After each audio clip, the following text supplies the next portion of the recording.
الذين هم لفروجهم حافظون إلا على أزواجهم أو ما ملكت أيمانهم فإنهم غير ملومين فمن ابتغى وراء ذلك فأولئك هم العادون.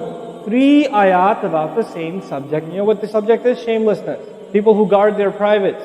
We live in the ultimately shameless world today. The world in which streaming videos off of any website are available on your mobile device. The age in which the pornography industry is a multi-trillion-dollar industry. The point of which, the agenda of which is to make sure every one of you is a consumer of filth in one way or another. That every man, woman and child is exposed to this stuff, and they're hoping you are, so you become addicted to it, so you become yet another consumer. This is the gift of pornography to society. It's creating people, turning people into animals and perverts. And some of you unfortunately have that addiction. And you're watching this stuff online. And you're watching it and saving it on your apps and your mobile devices. And you don't feel bad about it anymore. You've justified it to yourself. And you feel bad about it once in a while, but you go back to it. And as a result, you think, oh, well, at least I'm not hurting anybody. At least I'm not doing it to anybody else. I'm just watching this stuff. It's okay. But you know what's happening to you? Inside, your soul is being just gutted. You have no soul left inside of you. So your prayers are empty and you can't even shed a tear in your salat because your heart is so devoid of the fear of Allah because of the filth you've been watching all this time. It's turned you from a human being into an animal. So you can't even look, a woman passes by and you see a piece of flesh walking by. You don't see a human being walking by that deserves respect. You check everybody out and everything out. You're constantly gawking and staring. You have a hard time putting your eyes down. When you're on the subway, when you're on campus, when you're at work, you're walking down the street, you just can't help it. You see a billboard, you take a second look, you see a third look. You don't miss any opportunity to just violate your soul with your eyes. Addicted completely. And then you say, brother, how do I get khushu' and salat? What world are you living in? What world are you living in? Ayyuhal ikhwa, my brothers, specifically my brothers, and I know some sisters have this issue too, it's not a sad reality. This is a war. This is a war. This is more dangerous than any military war. This is the war that's destroying our souls. It's making its way into our home. It's making its way, if I want to protect my children from this stuff as much as possible. But when my child goes to school, and it doesn't matter if it's Islamic school, there's a very high statistical likelihood that someone, a friend, with their iPod, with their mobile device, will say, hey, look at this. It's a very realistic, thing nowadays. It's not far-fetched. And so I have to prepare my children for the filthy world that they're going to be brought up in. And there's no escape from this stuff anymore. There isn't. It's everywhere. It is everywhere. You have Islamic lectures followed up by, those YouTube puts those follow-up clips, and something will be filthy. Something will have to be filthy. And I don't think that's by accident. I'm not much of a conspiracy theorist, but I don't think that stuff is an accident.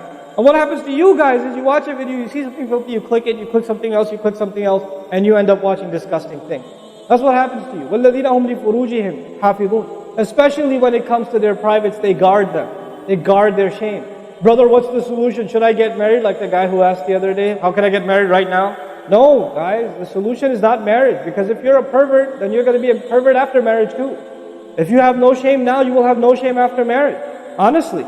You think marriage is going to end your problems? No. Your problem isn't marriage. Your problem is spiritual in nature. Your problem is psychological in nature. You need help. You need to stop this. You need to stop hurting yourself like this. You will have nothing, there will be nothing left inside you. I just had an email from a teenager who's addicted to pornography, an anonymous email, 14, 15-year-old teenager. Says, I want to kill myself. I can't stop. I've been watching it since I was 11. My parents don't know. I read this stuff and I cry because he's not one. There's millions of Muslim kids like this. Millions of them. We have to help these people. We have to do whatever we can. And we don't have the trillions of dollars of advertising to counter that. We don't. And it's not realistic for me to say Facebook, YouTube, Twitter, Internet, it's all haram. It's not realistic because it's a reality. It's as common as oxygen now. The only thing we can do is have a mature conversation about this and teach our youth to deal with this and navigate this and not fall into it. The elders that are here, stop watching Indian movies, man. Why are you sitting in a lecture talking about salat and the importance of salat and you don't guard your shame? Mother and daughter and husband and wife and sister sitting together watching whatever? God, come on, stop. وَالَّذِينَ هُمْ لِفُرُوجِهِمْ حَافِظُونَ. They guard their privates. But guarding your privates doesn't mean you don't commit zina. It means everything that leads to the temptation. Everything that leads to it. They watch it, they guard it. They know it's under attack. They know that their shame is under attack. They realize that their weakness is their urges. Those urges that Allah put inside of us, that are so strong. Allah put them there for a reason. He did. And every one of you have them. You don't have to, I don't have to have a daleel for you to have them. I know, the guys that are here, you all suffer that challenge every single day of your life. And you have to really go out of your way to guard yourself. This passage is not about high goals. This is about the bare minimum. I told you that, right? This is the bare minimum, folks. The bare minimum is we guard ourselves from shamelessness. We wage a war within ourselves against that tendency. And I know some of you have tried to quit before and you go back. And you've tried to quit before and you go back again. And you go back again. And you keep falling into that trap. I know some of you have done that, and you're struggling with it. But don't give up on yourself. Don't give up on yourself. And whatever it takes, just don't be alone. Don't be by yourself. Be with good friends. Be outside. Study somewhere else. Go to the library and study. Go somewhere where other people are around. Because when you're by yourself, shaitan gets you.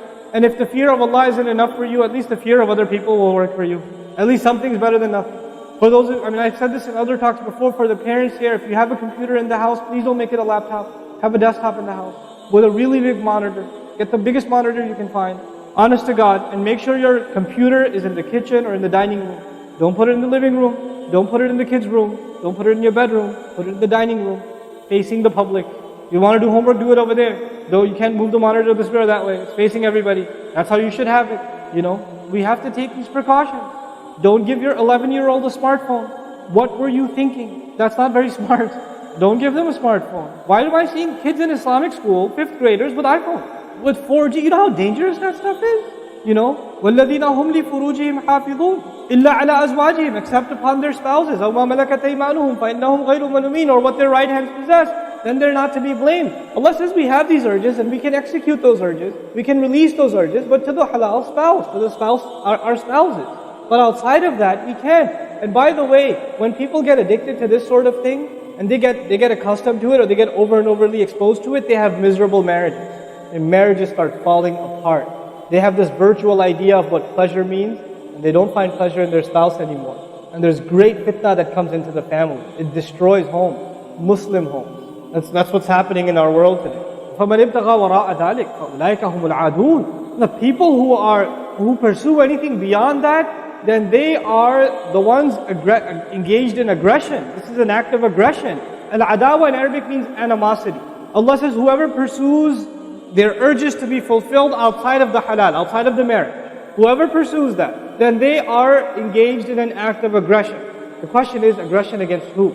Because when you say enemy, then you have to say enemy of who? If they've become an enemy, who have you become an enemy to? Allah didn't mention a maf'ul bihi, no jar majroor, nothing related to it. You know what that means? They are an enemy to themselves, their family. They become an enemy even to Allah's teaching. These are the kinds of people. The most important asset you and I have is our hearts.